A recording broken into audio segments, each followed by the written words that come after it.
सैफ बिन Zaid Al Nahyan, उन्होंने India middle east Europe corridor का map share किया, तो उसके ऊपर इंडियन मीडिया के यूएई वो सिर्फ उस मुल्क को सपोर्ट करता है जो वहाँ पर इन्वेस्ट लाता है।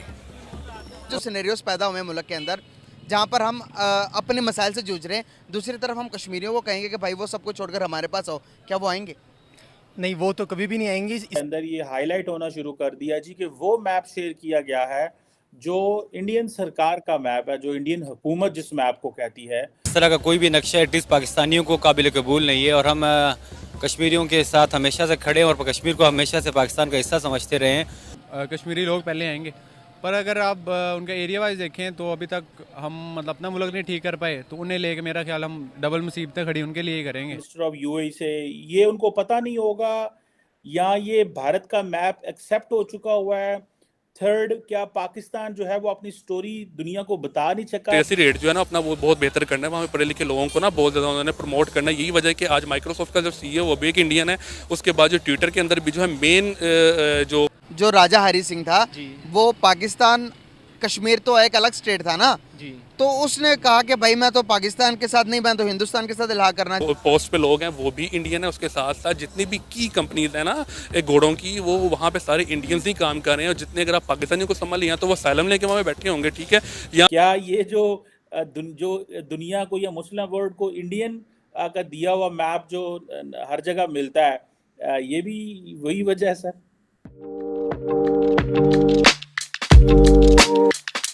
इंडिया और मिडिल ईस्ट के दरमियान एक कॉरिडोर सिग्नेचर हुआ है। उस कॉरिडोर के बरक्स अभी जो एक मैप जारी किया है यूएई ने, उस मैप के मुताबिक जो हमारा पार्ट है कश्मीर, जो हमारे पास कश्मीर है, उसको भी इंडिया का डिक्लेयर करके दिखाया गया। दुनिया वो मैप देखने के बाद पाकिस्तान तो हैरान है। क्या कहना चाहेंगे कि क्या वजूहत हैं कि क्या वो यूएई ने मान लिया कि जो हमारे पास भी जो कश्मीर है वो इंडिया का ही है, तो मैप क्यों जारी कर सकते हैं इस तरह का? देखिए, सबसे पहले तो यूएई के साथ हमारे कोई अच्छे खासे रिलेशन नहीं रहे। इस तरह इंडिया ने यूएई के साथ वो एक कॉन्ट्रैक्ट किया है, तो इंडिया जो इसमें दिखाना चाहता है, जो उसका मेन पर्पस यही है कि जो कश्मीर का जो इंडिया का पार्ट है और पाकिस्तान का पार्ट है वो दोनों उसके हैं। इसी वजह से वो इंटरनेशनल कॉन्फ्रेंसेस कश्मीर के अंदर करा रहा है। कुछ लोग उससे मना कर देते हैं, कुछ नहीं करते। और जैसे कि यूएई ने उसका साथ दे दिया टूरिज़्म को प्रमोट करने के लिए।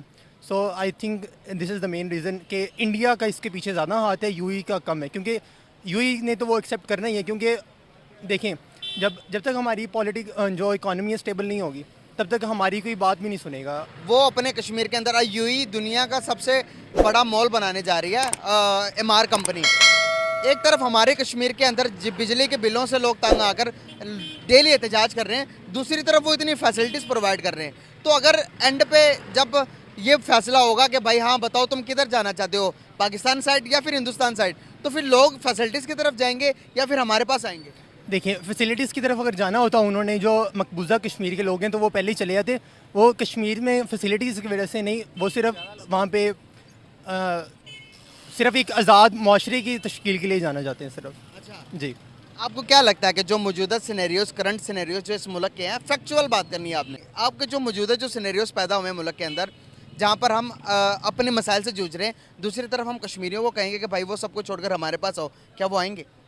नहीं, वो तो कभी भी नहीं आएंगी। अगर रोड एंड बेल्ट का इनिशिएटिव जो निकाला है, उसके अंदर जो यूएई ने डिक्लेयर कर दिया है कि जो हमारे पास जो कश्मीर है वो भी इंडिया का पार्ट है, मैप दिखा दिया दुनिया को, इसको आप कैसे देखते हैं? मेरे हिसाब से तो पहले ये बात है कि इंडियन कम्युनिटी का इसके अंदर बहुत बड़ा हाथ है। आप यूएई के देंगे, उनके जितने भी कंपनीज़ हैं और वैसे भी इन्फ्लुएंस इंडियंस का वो पूरी दुनिया के ऊपर है। तो अब इसमें है कि पाकिस्तान कभी भी कश्मीर में कोई कुछ कर नहीं पाया। आपको भी पता है, कुछ बस बातें ही चल रही हैं, आर्मी हमारी बात कर देती है, पॉलिटिशियन हम लेके रहेंगे।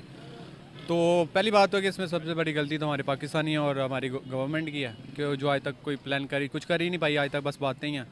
तो डेफिनेटली अब इंडिया के पास वो टेरिटरी है और उसका पूरा यूज़ कर रहे हैं। और वैसे भी उसके अंदर कर्फ्यू है, तो कुछ देर के अंदर वो सारी कर्फ्यू तो ख़त्म हो गया ना 370 के आर्टिकल के बाद। जब से 370 का आर्टिकल हटाया है, वहाँ पर आप डेवलपमेंट देखोगे तो आपको लगेगा कि वाकई में यार G20 की मीटिंग वहाँ पर होती है, एप्पल स्टोर वहाँ पर आ जाता है। इसके अलावा वहाँ पर मिस वर्ल्ड जाती हैं, उनका एक कॉन्फ्रेंस वहाँ पर दिखाया जाता है, पूरी दुनिया वहाँ से जाकर विजिट करना चाहती है। G20 के जो बड़े बड़े मुल्कों के प्राइम मिनिस्टर्स हैं वो वहाँ पर जाकर तारीफ़ कर रहे होते हैं कश्मीर की खूबसूरती की। तो आप मुझे बताएं कि जहाँ पर वो इतना सब कुछ कर रहा है, यहाँ पर हम क्या कर रहे हैं उसके लिए? हम तो कुछ भी नहीं कर रहे हैं, हम तो बस बातें कर रहे हैं। अभी रिसेंटली यूएई की जानिब से एक नक्शा जारी किया गया है जिसमें यूएई ने कश्मीर को इंडिया का पार्ट जाहिर किया गया है। एक इस्लामिक कंट्री की जानिब से ऐसा पहली बार देखने को मिला है। क्या कहेंगे आप इस पर? जी देखिए, बहुत गलत बात है, क्योंकि एक ऐसी स्टेट, क्योंकि कश्मीर एक ऐसी स्टेट है जिसके ऊपर अभी तक जो है अक़वाम मुत्तहिदा की शिकों के तहत जो है वो फैसला नहीं हो सका कि वो किस कंडीशन में है। क्योंकि एक कश्मीरी जो है वो कुछ ऐसे उसमें लोग हैं जो कि कहते हैं कि हम एक इंडिपेंडेंट हैं। पाकिस्तान में जो कश्मीर है, पाकिस्तान उसे अपना हिस्सा कहता है, इंडिया जो है वो उसे अपना हिस्सा कहता है, और पाकिस्तानी कश्मीर को भी अपना ही हिस्सा डिक्लेयर करता है। जो ये काम किया है यूएई ने, ये बहुत अरसे से इंडिया खुद भी कर रहा था, लेकिन पाकिस्तान का एक बड़ा सख्त मौक़िफ़ था इसके हवाले से कि कश्मीर जो है वो हमारा हिस्सा है, ना कि सिर्फ पाकिस्तान का कश्मीर, आज़ाद कश्मीर, बल्कि जम्मू कश्मीर जो कि इंडिया के पास है वो भी पाकिस्तान का हिस्सा है। या तो रेफरेंडम करवा के उनको आज़ादी दी जाए कि वो जहाँ पे मर्जी जाना चाहें, बेशक एक इंडिपेंडेंट स्टेट बनाएं, लेकिन या पाकिस्तान में आए या इंडिया में चले जाएँ, लेकिन रेफरेंडम होना चाहिए। लेकिन जो अब यूएई ने खुद एक काम किया है, मैं समझता हूँ इसके पीछे एक पाकिस्तान की भी बहुत ज़्यादा गलती है, हमारे हुकाम की भी बहुत ज़्यादा गलती है कि उन्होंने इस तरह से पोर्ट्रे नहीं। सर, हमने देखा है कि जितनी भी इस्लामिक कंट्रीज़ हैं उनका झुकाव इंडिया की तरफ बहुत ज़्यादा है। अभी रिसेंटली इंडिया में G20 समिट हुआ, तमाम इस्लामिक कंट्रीज़ इंडिया में मौजूद थी, सिवाय पाकिस्तान की। जी नहीं, तमाम इस्लामिक कंट्रीज़ वहाँ पे नहीं थी, वहाँ पे सऊदीया था, यूएई था, क्योंकि G20 में दो मुल्क जो हैं वो G20 का हिस्सा हैं, सऊदीया अरब और यूएई।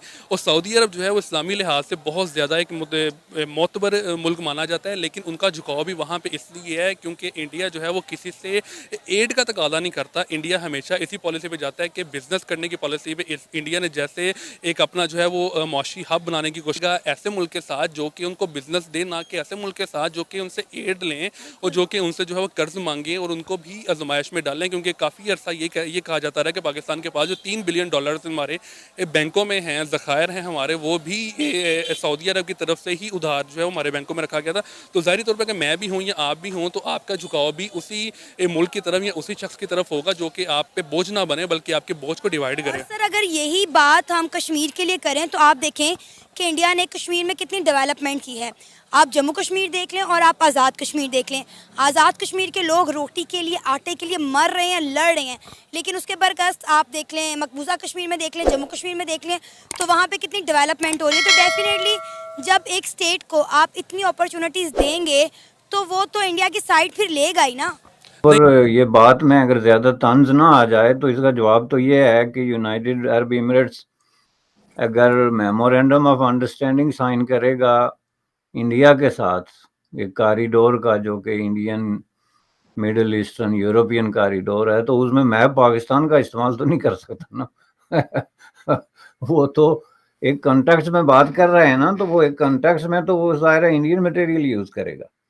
लेकिन ये जो है, इस तरह की चीज़ें जो हैं, ये माजी में भी आपने देखा होगा बहुत दफ़ा सामने आई हैं। चूँकि देखें, ये जो इंटरनेट पे रिसोर्सेज अवेलेबल हैं, उसमें डिपेंड करता होता है कि कौन से मुल्क ने बहुत ज़्यादा मैप, तो उसमें ज़ाहिर है कि ये एक अपने आप को उन्होंने अलाइन किया हुआ है इंडिया के साथ। तो इंडिया की अब वो हर चीज़ में कीड़े तो नहीं निकाल सकते ना कि जी ये अब मैप में क्यों लिखा हुआ है, या हम OIC की तरफ से हैं तो इसमें वही मैप चलेगा जो पाकिस्तान की पोजीशन है। मैं समझता हूँ कि ये जो आपकी मिनिस्ट्री ऑफ एक्सटर्नल अफेयर्स ने इस पे जो दी है क्लैरिफिकेशन, वो बुनियादी तौर पे दुरुस्त नहीं है। चूँकि ये कतई तौर पे जो है ऐसे नहीं होता कि जी ये जनाब जो है वो हमारा इस्लामी मुल्क है और इस्लामी उम्मा की वो जो कोऑपरेशन है उसका मेंबर है, तो वो अपनी कोई राय नहीं रख सकता। ये हमने देखा है कि उन्होंने ये गुज़श्ता 4-5 सालों में बड़े ओपनली अपनी राय एक्सप्रेस करनी शुरू कर दी है, जिसमें कि सऊदी अरबिया से लेके, हालांकि सऊदी अरबिया इस मामले में काफ़ी कंजर्वेटिव रहा है कि फॉरेन अफेयर्स के मामलात में वो जल्दी को बहुत ज़्यादा ड्रास्टिक एक्शन नहीं लेता, लेकिन UAE इस तरह के बयानात जो हैं वो देते रहे हैं। तो मैं समझता हूँ कि ये मसला भी इसी तरह का है, लेकिन मैप को लेके इस तरह के कई मैप माजी में भी शो होते रहे जिस पे कभी इंडिया ने एतराज़ किया कि ये गलत है, कभी पाकिस्तान ने किया कि ये